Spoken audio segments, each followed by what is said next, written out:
आप सभी को नमो नमः मित्रों। आज के इस वीडियो में हम सब संधि प्रकरण के बारे में पढ़ते हैं। जैसा कि लिखा हुआ है स्क्रीन पे, आपको भी दिख रहा होगा। तो आइए जान लेते हैं कि संधि शब्द का अर्थ क्या होता है। ठीक है, तो संधि का मतलब होता है मेल या जोड़। तो अब ये जान लेते हैं कैसा मेल कैसा जोड़।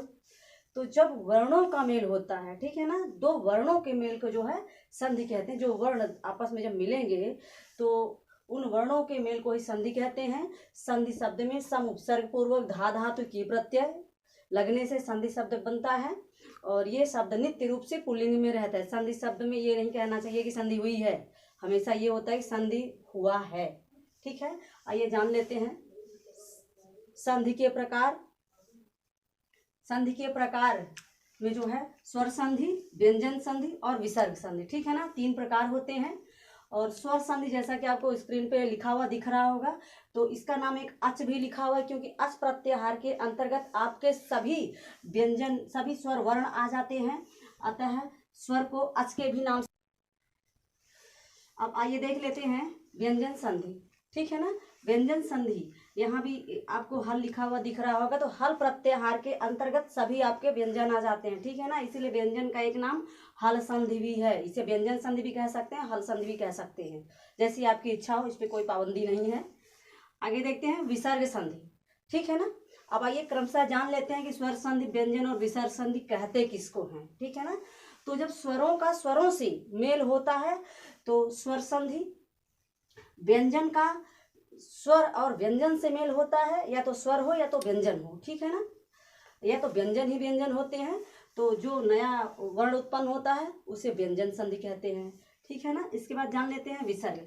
विसर्ग संधि में विसर्ग या व्यंजन का मेल होता है या तो स्वरों का मेल होता है। इस तरह से जो नया वर्ण बनता है उसी को विसर्ग कहते हैं। ठीक है ना, वही विसर्ग संधि कहलाती है।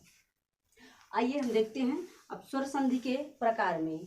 तो प्रकार आप एक एक दो दो करके हम पढ़ाते चलेंगे और आप लिखते भी चलें। अब इसी तरह से एक दिन प्रकार बताएं, फिर दो दो संधि बताएं, तो इसमें काफ़ी लंबा वीडियो हो जाएगा और हम नहीं चाहते कि आपका टाइम खराब हो, क्योंकि परीक्षा भी आपकी समीप है।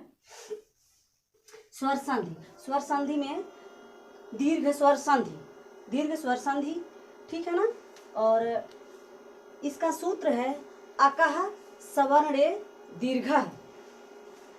तो अकः, ये अक नाम का एक प्रत्याहार है।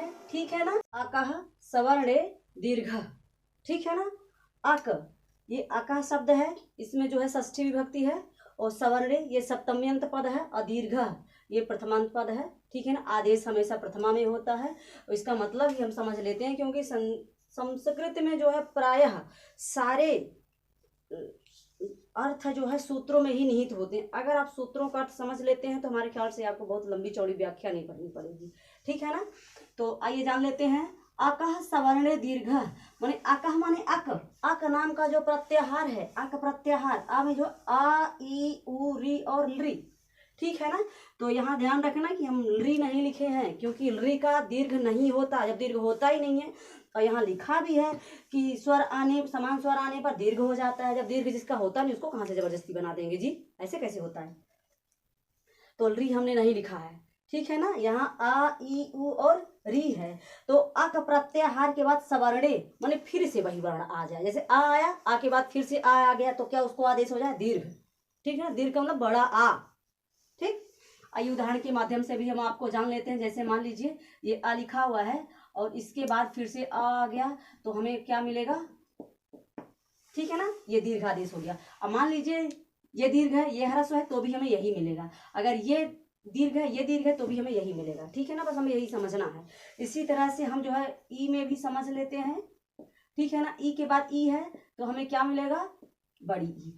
अगर मान लीजिए ये बड़ी है, ये छोटी ई है, तो क्या मिलेगा, फिर भी यही मिलेगा। अगर ये भी होगा तो भी हमें यही मिलेगा। ठीक है ना, इसी तरह से हम जो है ऊ में भी जान लेते हैं। ऊ के बाद ऊ है तो दीर्घ हुआ हमें मिलेगा। ठीक है ना, चाहे वो ह्रस्व हो चाहे दीर्घ हो, इससे नहीं मतलब है कि कौन सा ह्रस्व है कौन सा दीर्घ। अगर ऊ के बाद ऊ है तो दीर्घ होना है उसको।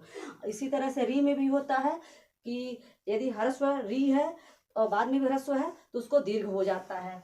ठीक है ना, अब आपको लगेगा कि यह ह्रस्व री दीर्घ री, इसमें भी क्या होता है, क्या ह्रस्व दीर्घ, तो हाँ बिल्कुल होता है। ठीक है, ये देखिए ये है दीर्घ। तो आइए उदाहरण के माध्यम से एक दो उदाहरण हम देख लेते हैं, बाकी आप अपने किताब से देखिएगा। वैसे हम ये वीडियो जो है यूपी बोर्ड कक्षा 6, 7, 8, 9, 10, 11, 12 के हिसाब से बता रहे हैं, ना कि किसी कंपटीशन परीक्षा के लिए कि बाद में ये हो कि इसका सीरियल ये नहीं ये है, ठीक है ना। तो ये केवल यूपी बोर्ड की परीक्षाओं के लिए जो माध्यमिक में चलता है उसके लिए है। आइए देख लेते हैं। जैसे एक शब्द हो गया विद्या प्लस आलय, ठीक है ना। अभी हमने बताया है कि जैसे यहाँ आ के बाद आ देखना है, तो देखिए विद्या में आ लगा है और आलय में भी आ है, दोनों को मिला दिए तो हमें क्या मिल गया, बड़ा आ। अब समस्या ये हुई कि जब ये हमें मिल गया तो अब किसका आ हटा दें, हम ये वाला आ हटाएं कि ये हटाएं। तो देखिए इसके लिए क्या करना पड़ता है, ये जो वर्ण होता है ना इधर चला आता है, जब ये इधर चला गया तो ये क्या बन गया, विद्यालय बन गया, विद्यालय है, ठीक है ना। अब देखिए आप जब भी कभी संधि विच्छेद करते हैं या संधि करते हैं, तो संधि करते समय पहले जाने फिर विच्छेद भी बताएंगे।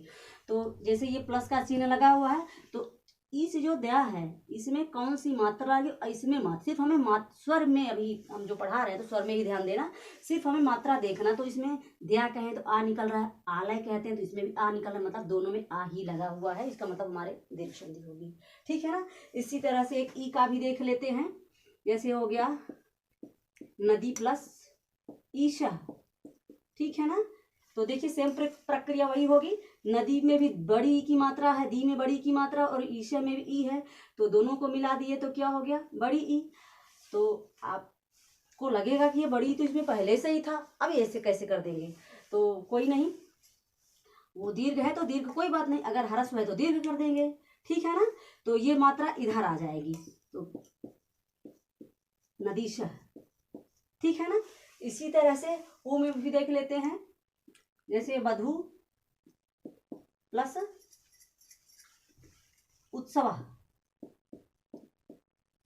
ठीक है ना, यहां भी ऊ है इधर भी ऊ है, तो दोनों को मिला दिए तो हमें क्या मिला, वधूत्सव, ठीक। यही चीज जो है हम री के साथ भी करते हैं। एक उदाहरण और आपको बता देते हैं। देखिए जैसे होत्री प्लस ऋकारः, ठीक है ना। तो यहाँ भी री की मात्रा लगी हुई है और ये भी री की ही मात्रा है, दोनों को मिला देंगे और ये मात्रा हमेशा इधर ही आएगी, तो क्या बनेगा, होत्रिकार है, ठीक है ना। इसी तरह से आप अन्य उदाहरण भी देख सकते हैं। आइए देखते हैं अब गुण स्वर संधि के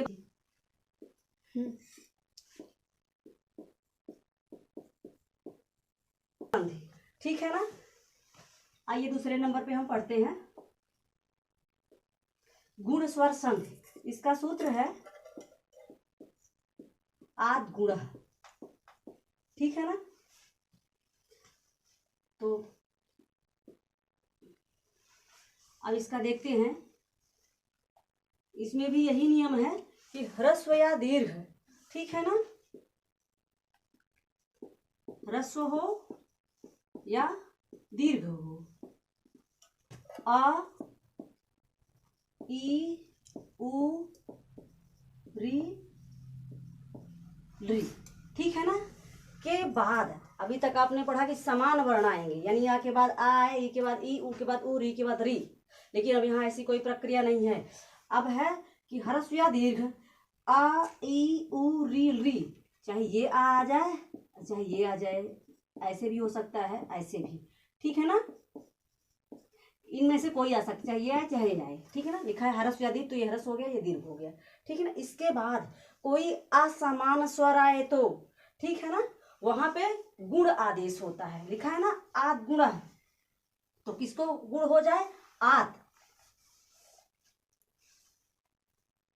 तो देखिए एक उदाहरण के माध्यम से देखते हैं।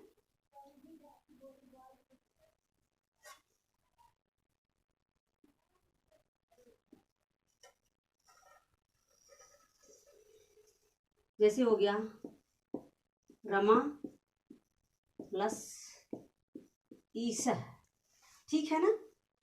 अब यहाँ अभी ये बताना है आपको कि किसको क्या आदेश होगा। तो जैसे आ है, ठीक है ना, आ के बाद जो है ई आ गया।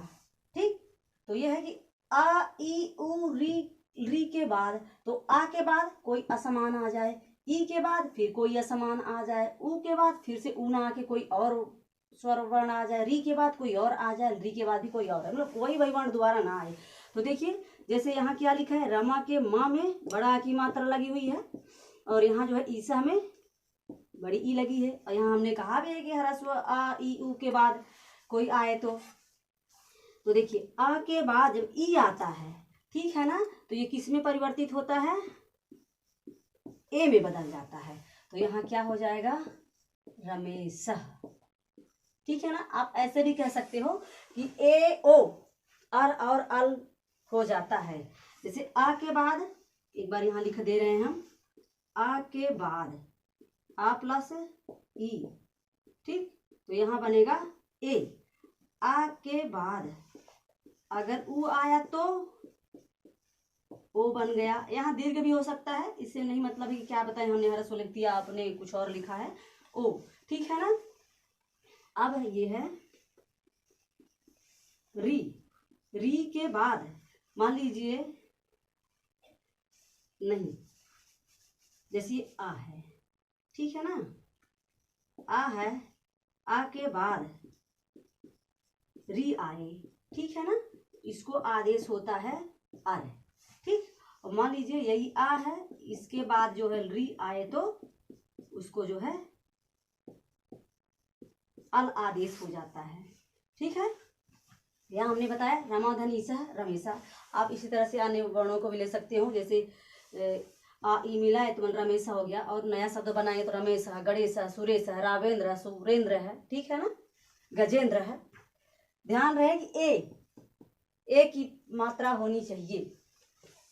अब आइए एक ओ का देखते हैं, जैसे महा प्लस उत्सव, ठीक है, तो महा में आ है, उत्सव का उ है, आ और उ मिला है तो क्या बना, ओ बना।